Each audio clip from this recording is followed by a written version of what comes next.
We'll give everybody just a couple of minutes. It's 3 o'clock, but we just opened the doors. Hopefully you grabbed your snacks on the way in and enjoyed the last session.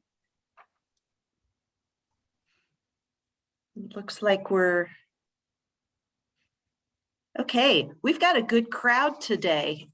So without further ado, I am Ann Pettit, and I am the administrator in the state of Ohio and also a past president of this fantastic organization, Arrow. And I just want to welcome you all to this session on Parea. I'm not going to go into a lot of detail on our speakers' bios because you have those available to you, but I do want to say a few words about each of them before we get started. At first, John Brennan is someone that most of us, if not all of us, have known well from his former position as Vice President of Appraisal Issues for the Appraisal Foundation. And he held that position and helped guide all of us regulators for 17 years. In the year of COVID, however, John joined Clear Capital as their chief appraiser. Mark Lewis, star of Stage and Appraisal Qualification Board webinars, has been engaged in real estate appraisals and consultations since 1984 and is the current vice chair of the AQB. Brandy March, who should be also no stranger to any of us, is the executive officer of the Iowa Real Estate Appraiser Examining Board and the regulator for the Iowa AMC program. She also serves, and we should all bow many, many times because Brandy has taken over the responsibility as the managing director recently for Arrow. And without her, and her talents, we would be lost at this point. So we thank her very much for that. And last but not least, Guy Wesselkamper has been a licensed residential appraiser in the state of Ohio since 1991, and an FHA approved appraiser since 1994. And most importantly, I'm blessed that he is currently not only a member of the Ohio Real Estate Appraiser Board, but also my chair of our board. So as we get ready to kick this off, and we were doing our planning a couple of weeks ago, John and I especially flashed back to several years ago when our phones were pretty much just on, speed dial to each other, endless conversations on how possibly potential alternatives to traditional experience, namely practicum courses, might figure into our appraiser trainees' futures. For me, as the regulator, the arrival of Parea has been a very long time coming, and I am pleased that it has been approved and that you've joined us today for a deeper dive into it. So John, with that, please take it away. Well, thank you, Ann. That's very kind of you. Actually, I think we've got Mark up first, if I'm not mistaken. If we can turn it over to the alrighty, esteemed chair of the AQB. Absolutely, my mistake. Thank you, Mark. All right, let's see here. Did I get my screen share done? Let's see here. All this technology, so we're good? Yep. All right. Well, I'm Mark Lewis. I am chair of AQB, and I just want to thank you for allowing me to speak one more time. I know you're probably getting tired of hearing me. I'll try to not plow over ground that has been plowed really well, but I do want to kind of work through a few items here. First, and just in case you've been under a rock for a while and haven't heard anything, AQB did adopt Parea effective January 1 this year. Parea is designed to provide an alternative to the existing traditional supervisor trainee model. Again, let me point out that we have done nothing to the supervisor trainee model. It's still in existence. When it works well, it works well, and it should continue to work. So, but as we all know, there's been some issues with the supervisor trainee model not working well in all markets. And so a solution was needed. And through, I've been on AQB for 8 years now, or this is my 8th year. And this has been a topic of discussion for all 8 years, going all the way back when Chairman Miller was chair of AQB. It was a topic of discussion way back then. It has morphed several times through John's leadership and on through board members that have come through. And we finally have what we have now. And it has been well vetted, well publicized. We've gotten tons and tons of comments from the public. But it is our attempt to provide a solution to the issues of the supervisor trainee model. Specifically, the AQB is interested in moving qualified individuals through the system to credential. There has been a lot of discussion and a lot of talk regarding competency. And I just kind of want to hammer this one more time, that competency is acquired over time. We are talking about folks that are brand new, and are they competent to do everything? No, they're not. Should they be able to do the basic thing? Yes. And so that's where we're starting from. Nothing has been done with the competency provision in USPAP. It's still there and it still has to be complied with. But let's run just a real quick overview of what is Parea. Again, you can pull your real property appraiser qualifications criteria. I keep mine very handy and keep it close by because I know it may shock you, but I don't have it memorized. So I'm always referring to it, and I would encourage you to do the same. But for what we have proposed is for the 2 credentialed levels involving residential property. That would be the licensed residential classification and the certified residential classification. The criteria states that Parea is eligible for up to 100% of the experience through the program, depending on which modules you take. There's 2 modules. There's one for the licensed residential. There's one for the certified residential. If you want a CR, then you're going to need to take both modules. If you're looking for the LR, you take the LR module.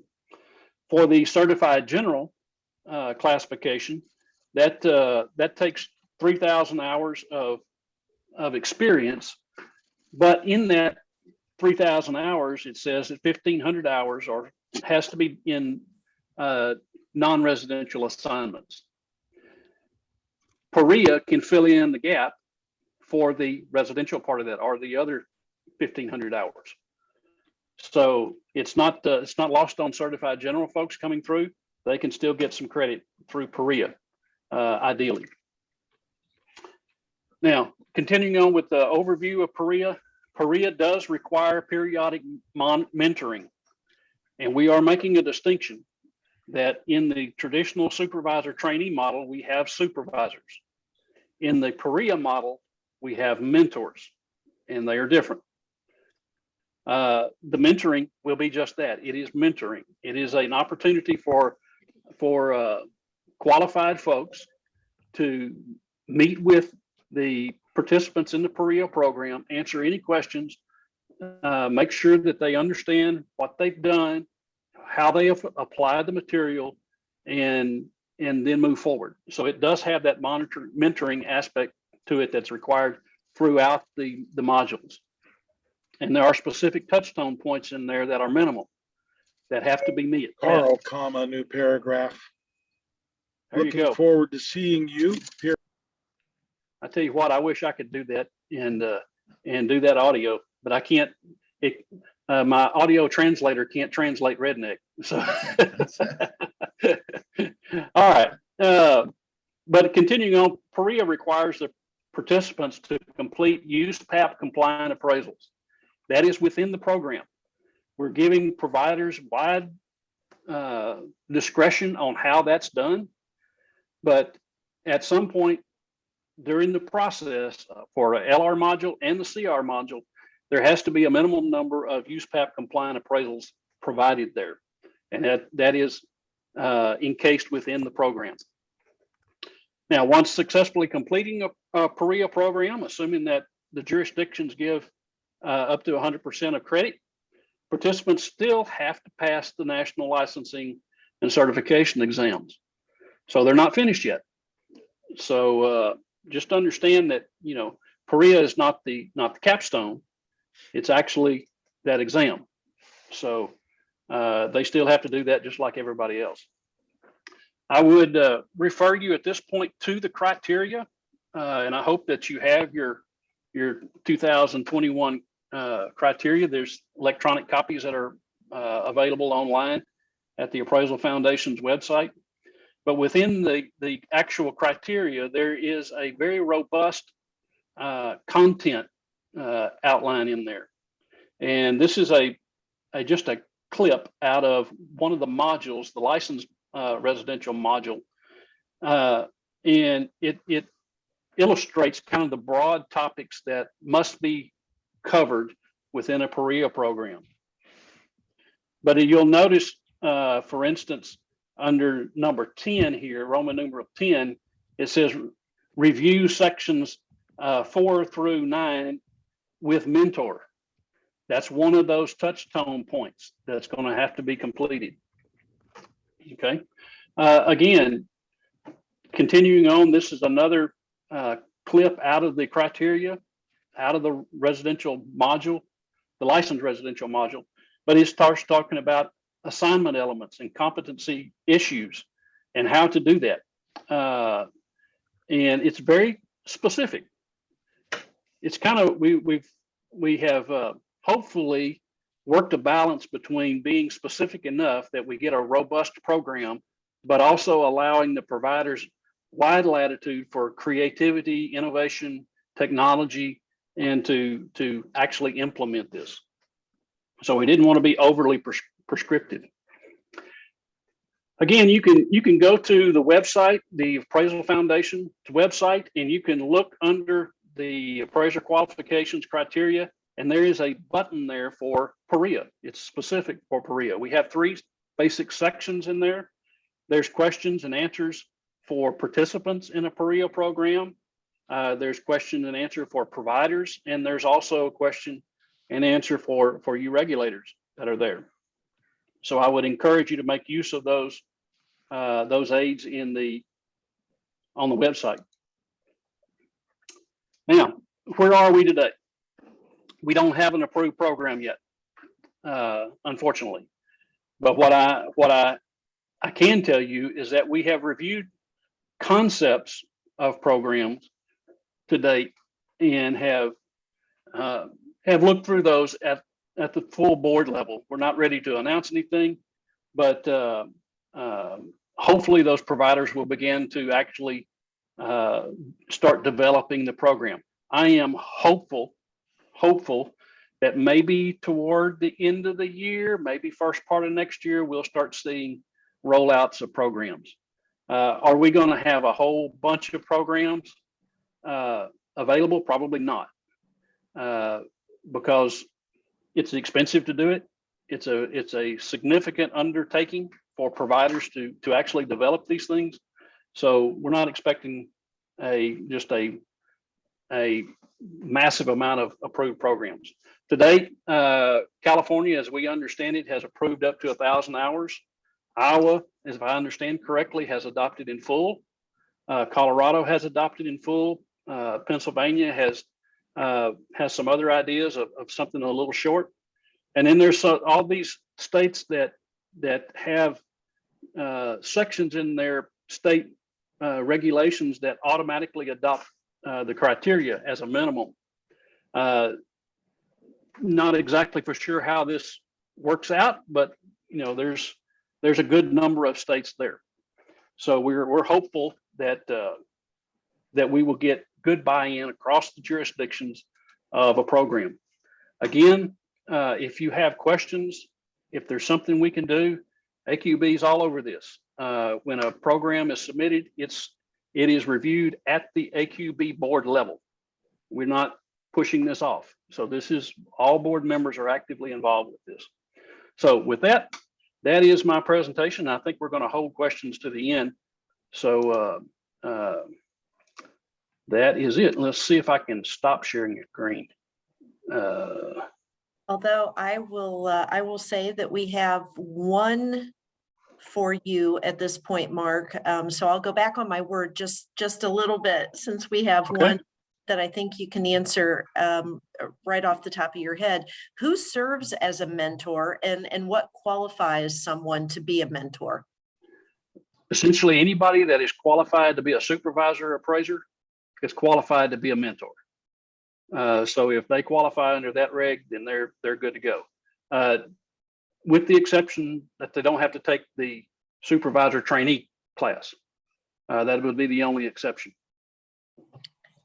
Thank you very, very much. And so to that point, if you have questions during the presentations, please do put them in the chat to everyone or to me directly, and we will get to those as we go on. And I think, John, you are next, as I recall. I appreciate you continuing to elevate me. I'm actually last. I think we've got Brandy and Guy first. Oh, I'm never listening to Mr. Wessel Camper again. Miss Brandy, take it away.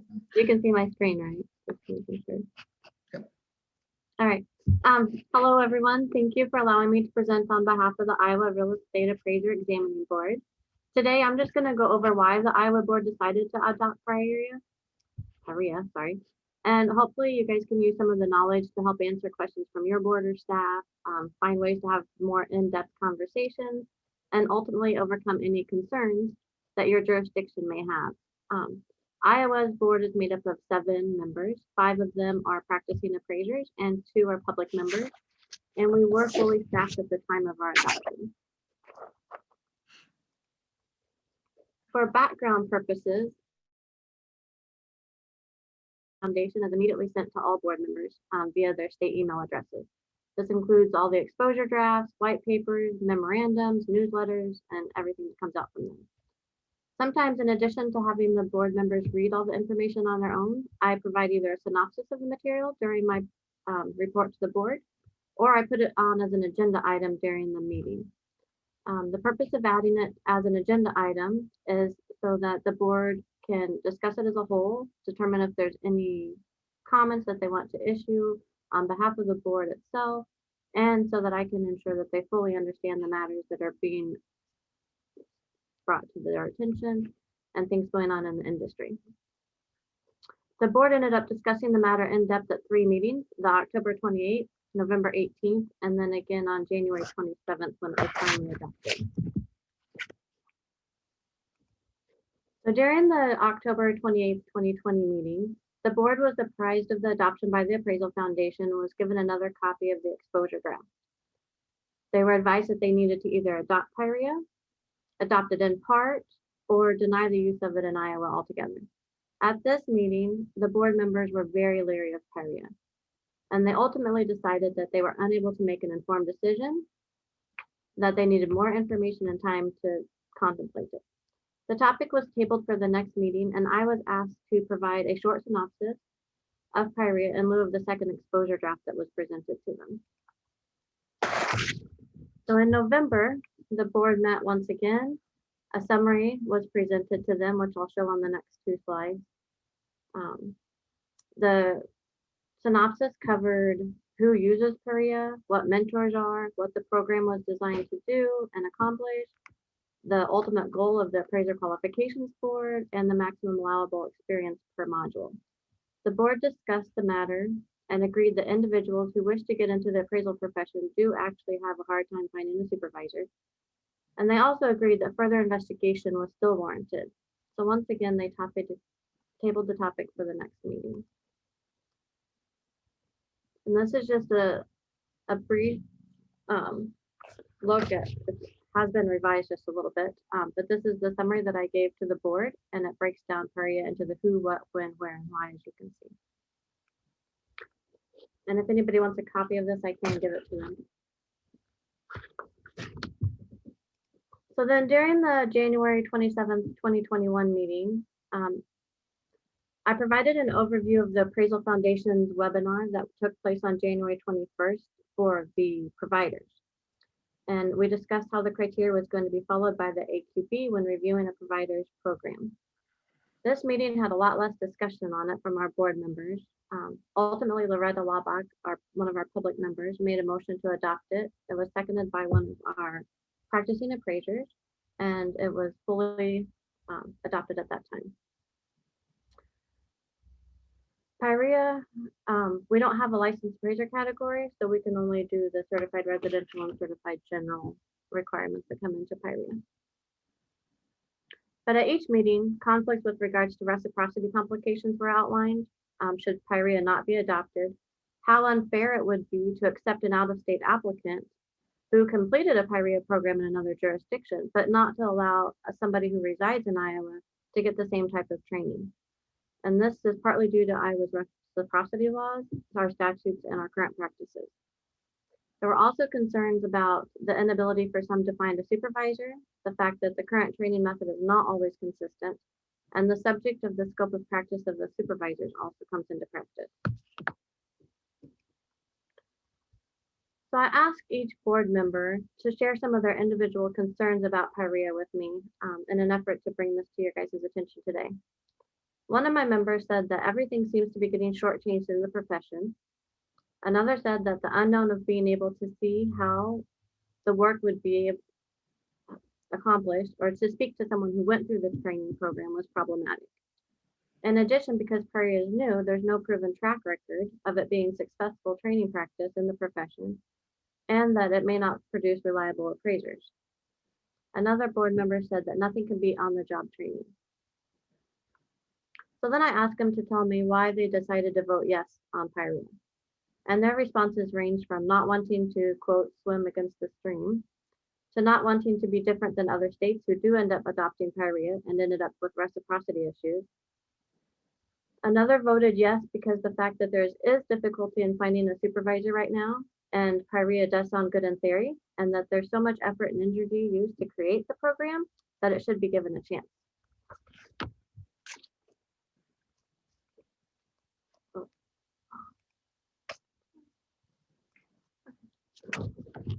This is my contact information on the screen should you want to reach out to me for any reason, but that's just sort of an overview of how we went about adopting Parea and what my board's concerns were and why they ended up actually doing it.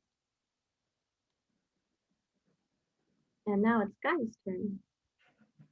Thanks so much, Brandy. And you've already got a few takers on copies, so I'm sure people will be reaching out to you, but we'll also have a list of anybody who's put that in the chat for you as well. Mr. Wesselkamper. Thank you, Superintendent Pettit.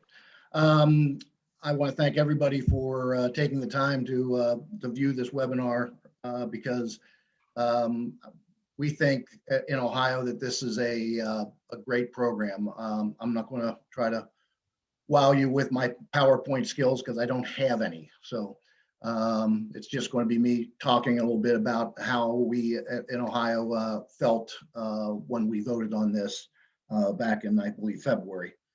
So in Ohio, we have been having, without a doubt, problems, especially in our more rural counties and areas, finding supervisory appraisers. And we definitely found that this was a problem for us, and we're not even that rural of a state. So I can believe some of the ones out west and stuff are just having unbelievable problems. So we wanted to, we saw the need to address it in Ohio, and so that's what we were trying to do. So with that in mind, the supervisory appraisers, the appraisers might have to drive, hours, to find somebody that would actually have the time to help them and do that. And we just, found out that that's just not a good enough answer for this. So when Parea came up and we saw it, and knowing, you know, how AQB is, you know, extremely thorough and diligent whenever they, you know, they're creating programs and stuff, we really felt that what they had done was going to be nothing but top notch. Okay. And so we wanted to make sure that we didn't have any problems with, again, reciprocity and or people coming in. I believe, if I'm not mistaken, a third of our credentialed appraisers and are from out of state. So, you know, we thought it would be good that there be some consistent training, and so that, you know, people coming in would have, if they had, you know, Parea courses and stuff, that would be consistent, and we would have those also so that they could use that time. So, you know, we were luckier than, I guess, Brandy was with Iowa, because we pretty much came to a consensus right at the beginning. Of course, we did have quite a lot of good information, being that Superintendent Pettit was past president of Arrow and was very up on everything. So, you know, we got the pretty good skinny on everything pretty well early on. And with that, you know, we decided, you know, to adopt Parea, just because it's going to help get appraisers, new appraisers into the business, get new appraisers that to take over when us old fogies get out of the business. And, you know, we need new life, and we need a good, you know, education system. And again, we just felt Parea was doing that. So pretty much that's, you know, how we looked at it. And we pretty much, I think, unanimously voted, you know, to adopt. So I certainly hope that all the other states that are, you know, teetering on the edge really, again, take a deeper dive into this and look at the ramifications of not adopting, because I think those are far worse than adopting. I think we always tend to legislate, trying to figure out everything that can go wrong, and, you know, make sure we have an answer for it. Well, I think, you know, now's the time to let's put a program into the works. And if we do find some snafus, then we can correct them. But we don't have anything now, and we need something now. So with that, I thank you for your time. Thank you, sir. Hey, John, I think I finally got it right. You're up. Who, me? Is it really my turn? Okay, sure. It's your turn, John. Great. Thank you, Ann. And let me go ahead and try to share my screen here and get started. That should do it, I think. First of all, thank you, Arrow, the program committee, Joe, Tom, Brandy, as well as my fellow panelists and Ann as the moderator, for allowing me to be part of this presentation.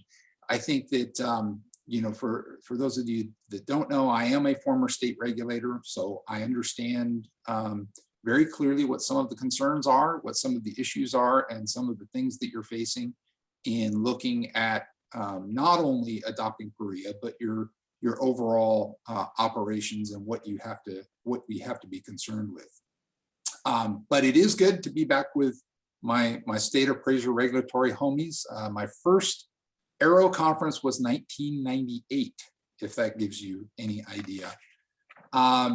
And most recently, almost 2 years ago to the day, I saw you all in person in Denver. And some of you might recall this wonderful moment with me up on stage with virtual reality goggles on to give you a glimpse of how Parea might look. And that's exactly what the intent was at that point, to show you one possible technology that could be used inside a Parea program. And as I said, and we made clear back then, nobody envisions Parea being all virtual reality or all one technology. We think the best way to do that is incorporate multiple technologies. And you can even see the AQB in their guide note 11 has listed a whole number of different potential types of technologies to accomplish this training.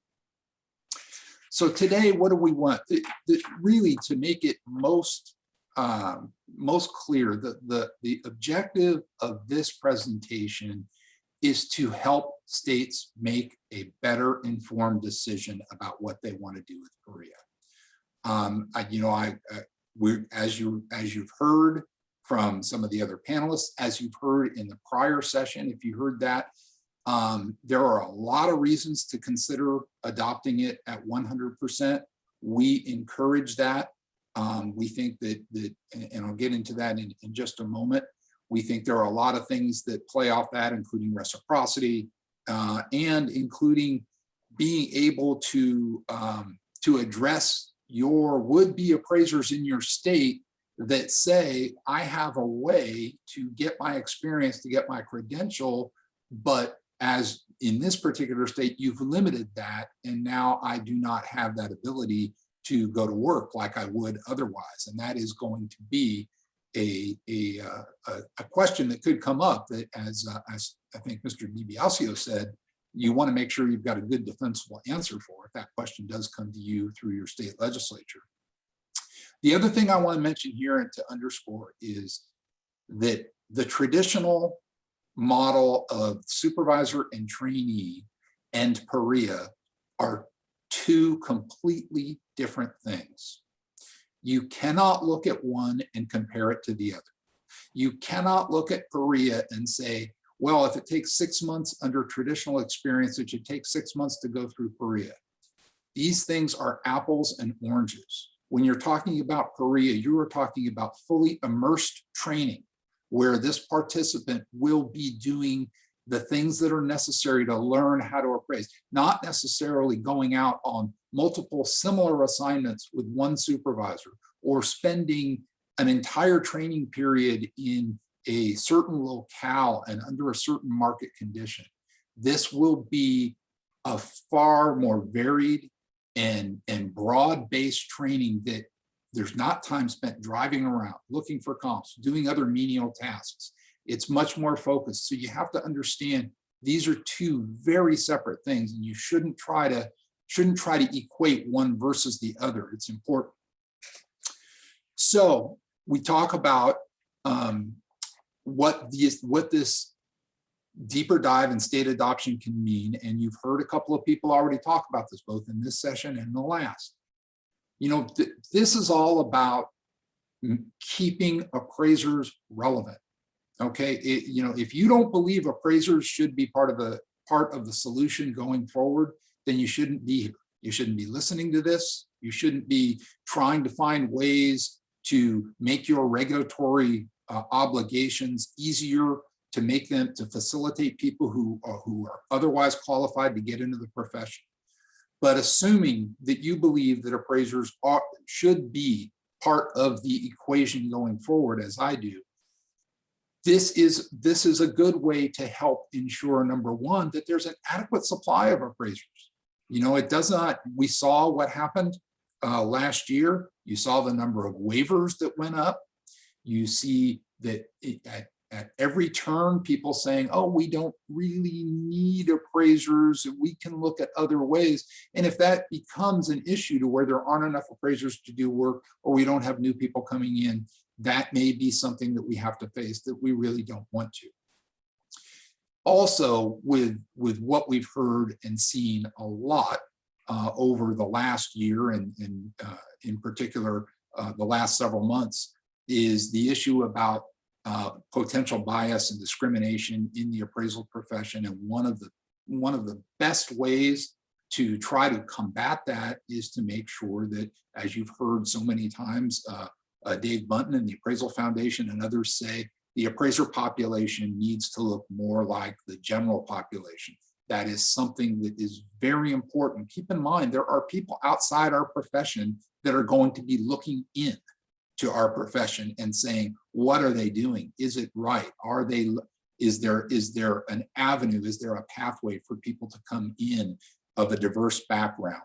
So, you know, one of the things to keep in mind with Parea is younger folks. We're not all male, pale, and stale, but younger folks will embrace the Parea technology.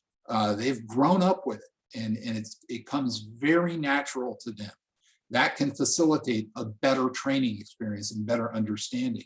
We also work with veterans who are transitioning into civilian life, coming out of their active military service. And you say, well, how is that diversity? There's a lot of diversity in the military. And we believe that that's another way to help diversify the appraiser population. And being able to partner with groups like HBCUs and other organizations and have a focus on being able to create a pathway for those people coming into the business. Again, I'm not going to hit on this too hard because you've heard it quite a bit, but why allow 100% experience? Because bottom line is we have a problem today. We have a problem, and I would venture a guess that every one of you state regulators and supervisory appraisers that are out there gotten calls saying, I'm a trainee, I'm looking for a supervisor, what do I do? We could all retire on a resort island somewhere if we got a nickel for every one of those calls. So there is a problem, and that's why the AQB adopted this alternative, not replacement for the current supervisor training model, because there are great supervisors out there. But if we're going to do this at scale, it's not going to be a onesie-twosie thing. You're not going to get one supervisor or one supervisor for 2 trainees here, one supervisor for 1 trainee here. We're talking about scale, and Parea is one way to scale that. We understand that there are some states that historically we have always done this work sample review to determine whether or not those appraisals were done in compliance, and then we feel good about checking the box saying this trainee can move on. And so if you want to do that, if you feel that that is important, then I would encourage you as a state, add that on top of the Parea requirement. Do not reduce Parea by some percentage to say we want to see these. Just make it an additional requirement that you will look for 5 or 10 or whatever real work samples, real appraisals to submit to you to review. There will be USPAP compliant appraisals as part of the Parea training, but those aren't reviewed by the state regulators. Now, I will also say one thing here. If you do feel obligated to look at those work samples, what is it you're looking at? You know, the work samples that you look at really reflect a supervisor's ability more than the trainees, because I think we all know there aren't many supervisors who are going to let those samples go out of their office without going over them with a fine-tooth comb. So if that's the case, how are these work samples really verifying a trainee's ability, and what purpose does that accomplish?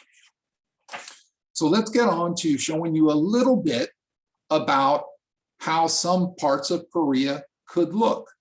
You're not getting an inside look at, you know, our Parea program or anything like that. We built a prototype that we can show you a little bit here. I'll show you in a minute. But we've also done a couple of short videos that can show you what type of interaction there might be. So I'm going to go ahead and play those, and I want to try to get through this with enough time to answer questions at the end. So this first video is simply an appraiser. It would demonstrate an appraiser trying to get information from a broker about a sale. These are not highly polished Hollywood videos with professional actors. These are all appraisers that work with my organization. I want to thank them all and their bosses for making the time to allow them to do that. And again, this is designed to just show you the concept and help you understand what it might look like. So I'm going to start with this first video. I probably won't play the full thing due to time, because I want to show you the next one, spend a little bit more time, but here you go. Hey, Javen, how's it going? Hey, Scotty, how you doing today? Good, good. Javen, you know, I'm a new appraiser and I'm working on an appraisal assignment in North Springfield. And I'm trying to get some information about a property that I may consider for using as a comp. It's a new home, and public records only shows the sales price and the date of sale. It also isn't listed on MLS, but I heard you were involved with the sale. So I was hoping you could provide some details about the property for me and confirm the transaction. Yeah, I can certainly help you with that, Scotty. And I saw the email you sent over, and I think we're talking about 2444 Evergreen Street. Is that right? Yes, that's the one. Could you start by verifying for me when it sold and the amount it sold for? Yeah, you got it. So I researched back onto that property a little bit, and it looks like it sold for 409,000, and that one closed in March of this year. Okay, that's the amount I'm showing in public records also. But my records show it closed on February 27th. Could that be correct? Let me look really quickly, Scotty. Yep, you know what? You are correct. That did close on the 27th. It looks like I didn't get my commission check till about a week later, so I was defaulting to March there. But yeah, that one closed on the last day of February. Is there anything else I can help you with on that? Okay, I want to pause that one right there just in the interest of time. But again, this is just meant to show you one way that information can be shown and viewed, and a trainee or a participant in a Parea program would be able to observe and then come back and do the same thing themselves with a mentor. Hey, Javen, how's it going? The next video I want to show you is one of the required checkpoints. This particular checkpoint, as you can see on the screen, is section 12 under the requirements, which is reviewing market conditions and highest and best use sections that the trainee would, or the participant would have gone through. And now it's time to talk to the mentor about what they did in their exercises in the Parea program. Again, I'm not going to spend the whole time showing this video, but I do want to give you a glimpse of what one of those checkpoints could potentially look like.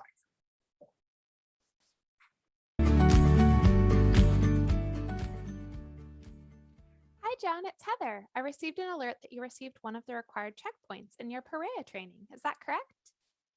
Hi, Heather. Yes, that's correct. Thanks for connecting with me so quickly. I'm anxious to complete my Parea training.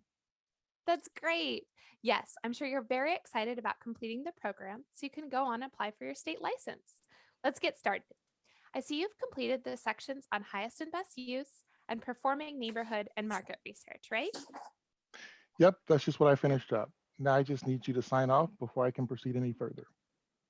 Okay, I can see that you completed all of your exercises and it looks like you did pretty well. Before I go through my items, were there any specific questions you had for me about any of the material? No, I feel like the training has been very thorough and really ties together the concepts I learned in my required qualifying education. Now I understand why I had to complete the education before signing up for the Parea training. Okay, that's great to hear. So let's go over what you've learned. The exercises in your training look like you have a good grasp on highest and best use. Please explain to me what you look for when developing your opinion of highest and best use. Well, I start by reviewing those 4 tests of highest and best use I learned in my coursework. I start with the zoning, which helps me determine what's legally permissible. As someone who plans to perform residential appraisals for lending purposes, I learned that many times when I appraise a property that is zoned only for single family residential use, the only permissible use is the current use, which means I really don't have to do it, right? Well, not really. Standards Rule 1-3 in USPAP requires an appraiser to develop an opinion of highest and best use anytime it's necessary for credible assignment results when developing an opinion of market value. So I'm going to pause that for a second and move a little bit further on to show where the participant didn't do quite as well, and the mentor was explaining that to them. For example, if you are appraising a home in an active retirement community that requires at least one resident to be 55 years old, the importance of the quality of schools may be less of a factor. In this example, access to public transportation or services might be the most important factor. Okay, well, that's definitely a different approach than what I took. Now I can see why I didn't do so well on those exercises. It's okay. I think that you'll have a better understanding now. But this is a vital piece of the appraisal process. So I think you're going to need to go back through the new exercises in the program to make sure this really hits home. Then we can get together again and review your progress. I'm sure you're really looking forward to moving to the next segment of the program, but you really need to demonstrate a thorough understanding before moving on. Yeah, I'm a little disappointed, but it's important that I learn how to do this properly. Thankfully, I can go back through this at my own pace, and you'll see quite an improvement in my exercises the next time we review my progress. Okay, I'm going to pause that there because I want to get to our little demonstration there. But again, this is not what you're going to see in a Parea program. This is a concept to show you how it could work done. Now, before I get into the simulation, I want to talk about, this is about the market, neighborhood, and subject property research section. It is in the criteria. You see there are 3 items here on the first slide, and then the remaining 3 items on the second slide. You can find that in your criteria book, that if you're like Mark Lewis, you have it right next to you and you can refer to. Furthermore, so this is the information that we would be replicating in this prototype. Furthermore, the guide note 11 that I referred to earlier does show some potential techniques on how to accomplish what's required in the criteria. And as you can see here, there are just some ideas. These are not required, but they're ideas to help you build a Parea program that will accomplish those models. And again, it goes on there. So from here, I want to go ahead and jump into our little prototype just to give you an idea of what the kind of thing you might see, and I want to thank our wonderful IT crew that helped put this together, and hopefully you'll get an idea of the power of what you can do with Parea. So it's taking a moment. There we go. So in this particular example, you would have a screen that asks you to enter the property address, because you're going to start the research about the neighborhood and market, right? This is not about the cost approach or the sales comparison approach. This is your subject property and neighborhood market research area. So they would put in an address, they would click it, and boom. Now here's something I want to explain. You see this information pop up, and it's important to understand, we're not training people the way things used to be done.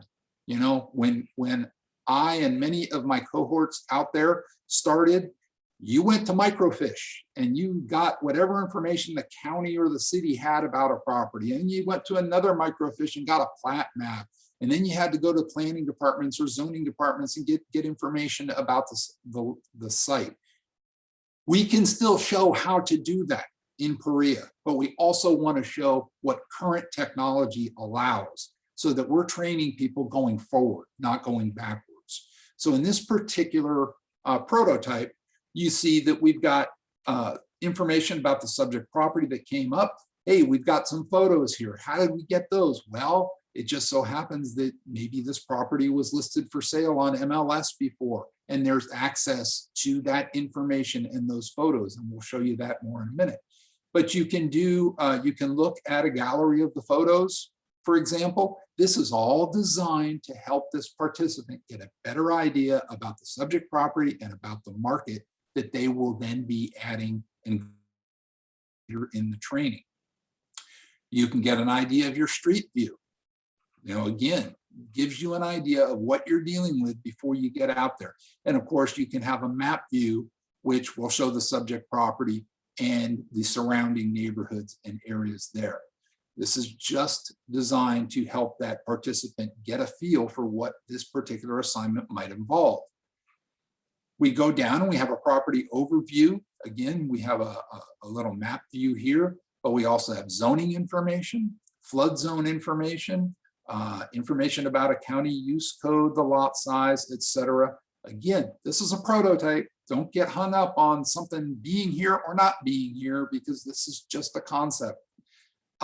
We also go down and we've got some property details. So like I alluded to a minute ago, look at this property, we have information in public records, and we actually have 3 prior MLS listings of this property over the years.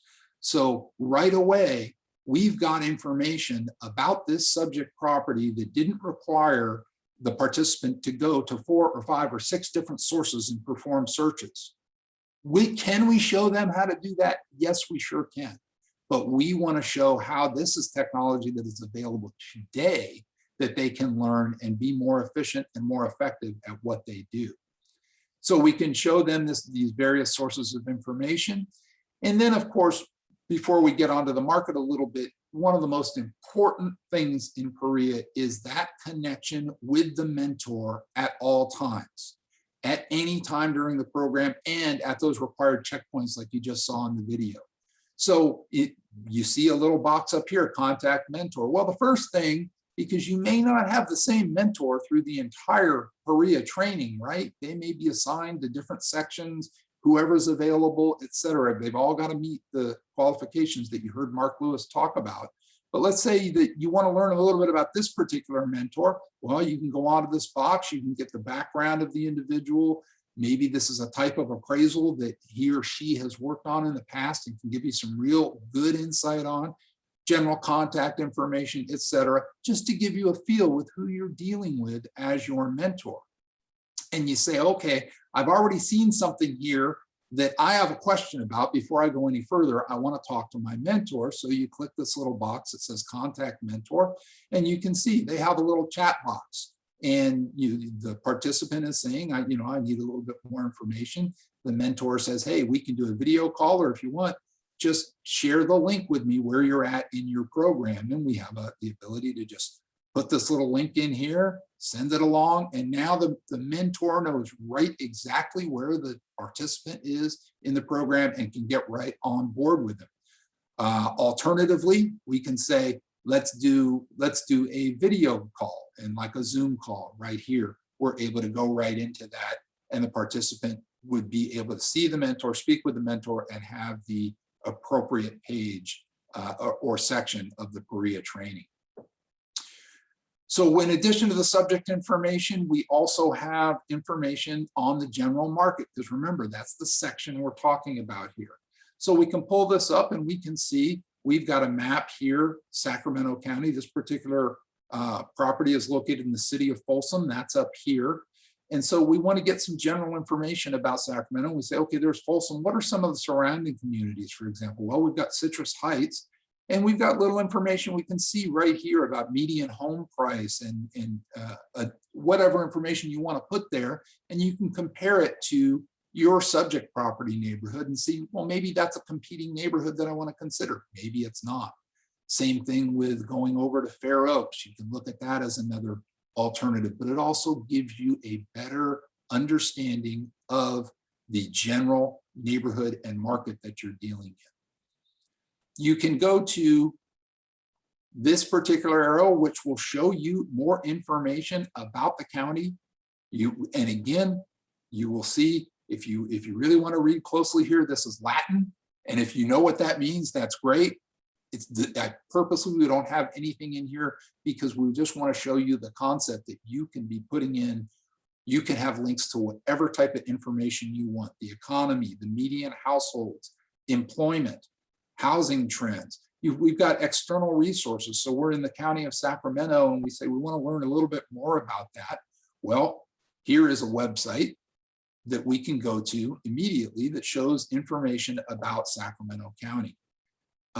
Going back, we can pull up information from the census about Sacramento County and understanding. This is the kind of information that you can get at fingertips today that took us forever to get back in the day when we were learning how to appraise. You can also then drill down to the city of Folsom and look at the same type of information in your city analysis. This is the kind of thing that the participant will have to read through, have to understand, have to be able to demonstrate that understanding in the program. Lastly here, I want to show you, you get to the map and you see some of these neighborhoods around the subject property, and you can see, okay, the subject in this one called Inwood Estates, but here's Twin Rocks, here is Sutter Woods. They are surrounding neighborhoods, and you can learn more about them to see if they may be competing neighborhoods within your own. If you go to the subject, you can see a map of the subject property. You can see right off, for example, you want to find out about this property that's located right there. You click on it, you can find out its parcel number, its size, etc. You can also get your map filters here, and boom, you do this, you can see where the flood zones are. You happen to have one right close to the property. You can also get a zoning map right here. This is where some of this information can be found. And then very lastly, you can even see some similar sales. Keep in mind, this is not the sales comparison approach. This is not a comp search. This is just saying, I'm looking at my neighborhood and, oh, by the way, it appears there's some comps, there's some sales in my neighborhood. Like I happen to see this one over here, number 3, and I can go to this and I can see, oh, at a glance, how it compares to the property that I am going to be appraising. So again, with that, I'm going to exit out of this because I know we are short on time, and I will stop sharing my screen and try to give enough time to answer questions. All right. Well, first and foremost, thank you all for sharing today. And it was great to actually have a visual, John. So we really, really appreciate that as well. So before we get into just a few questions, and we still have a lot of people hanging on, so we want to be respectful of time, but we are the last session, so we may just hang on and answer these questions. If we do not have time, if we need to end, then we will be taking the questions and answering those in something coming from Arrow, maybe a special mailing to participants, but definitely I think we talked about doing that in the next newsletter. What I also want to say before we have to end is you can see behind us in our virtual meeting slide, all of our wonderful sponsors. And I know that they have been thanked. And I just want to add to that, add them to your thanks, thank them profusely. It's because of them that we were able to offer this entire conference free of any registration charge. I also want to mention that please, please, please, when you get a very brief survey in the email, in an email very soon here, please take just a few minutes and answer that, because there are going to be a few questions surrounding whether or not you in particular, your jurisdiction would be able to participate live with our next conference, our annual conference, or whether you're still going to be restricted by travel or anything like that. So we want to make sure that we are getting a good cross-section of what's going on out there for planning purposes for the very near future. So without further ado, is there going to be, Mark, is there going to be the potential for a Parea type training just for regulators to view versus one for those seeking licensure? I would assume the question would be, is as you as regulators, are y'all going to be allowed access to the program to review? I'll just say that, yes. Okay. Short answer is we haven't figured all this out totally, but I can tell you that this is going to be reviewed and approved at the AQB level. So we will be issuing the approval, and whether or not providers are going to allow regulators to have access to their system, that's probably going to be up to the provider whether or not they're going to provide that or not.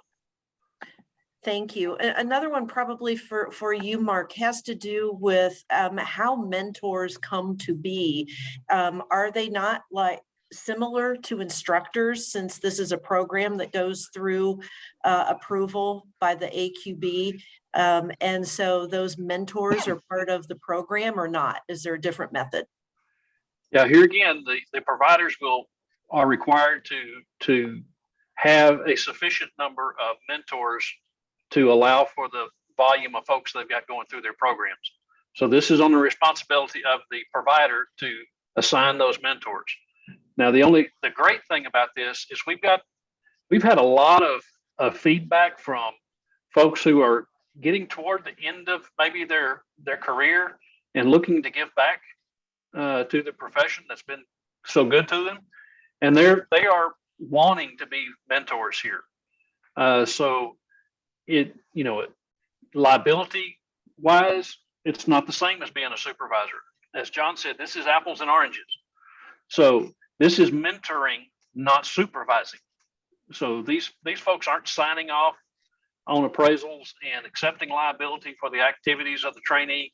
This is a mentor guiding these folks through the program.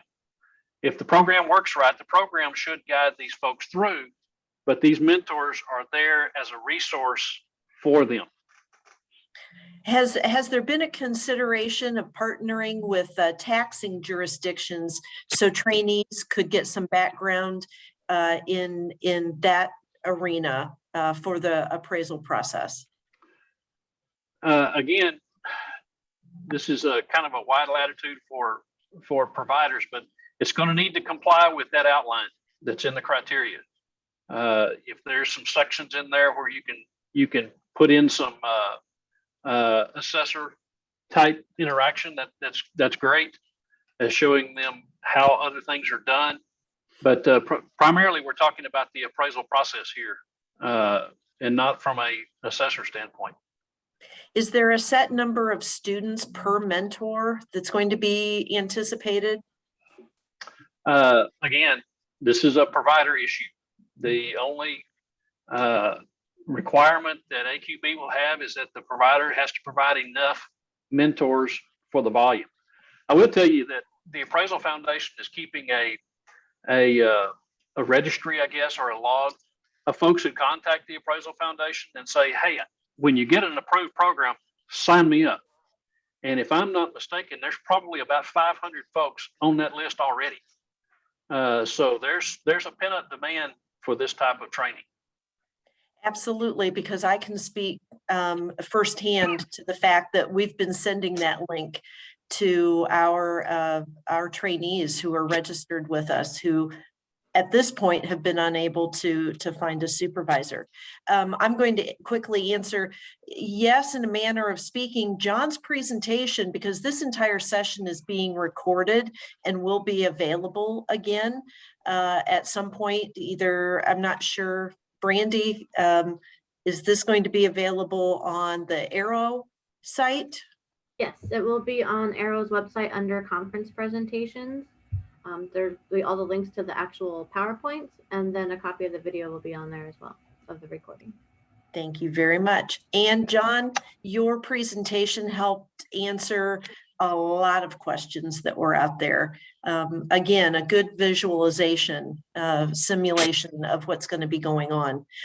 We will work to look at the rest of these questions and get those to you. Our president, Joe Ibach, would like to address everybody for a moment before we sign off. Thank you, Ann. First of all, I want to thank the participants that joined our conference. Without you, this wouldn't happen. And the turnout was amazing. At one point, I saw 204 participants in this session. That was amazing.